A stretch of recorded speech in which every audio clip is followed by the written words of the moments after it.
Good morning mga katekyang. Nandito po tayo sa labas po ng ating villa. Ayan po yung villa 4 and 5. Nakapag-close na po tayo ng ating shutters. Ayan.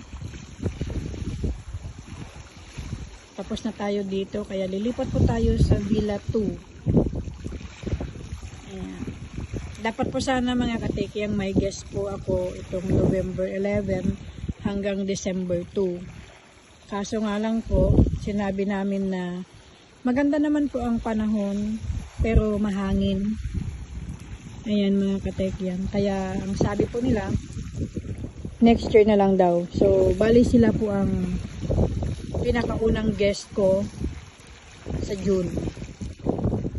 Ayan mga katekyan. Po yung big kitchen natin. Ito din yung upuan. Ito tayo naglalagay ng mga cushions. Madami, itong area na lang pong ito madami na pong cushion ang magagamit natin. At mga pillows. 1, 2, 3, 4, 5, 6, 7. Bali 8 po ang ilalagay na nakalagay po dito. Iba lang yung sandalan niya.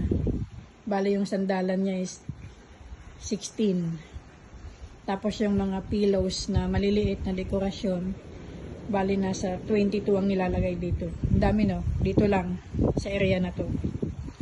Iba lang doon. Iba lang po doon.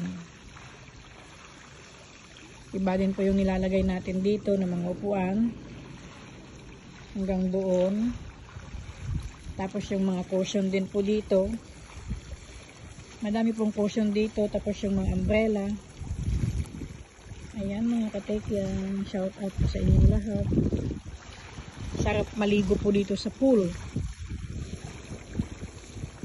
Pwede din pong maligo kahit malamig kasi may heater po tayo. Bubuksan lang po natin yung heater. Ayan.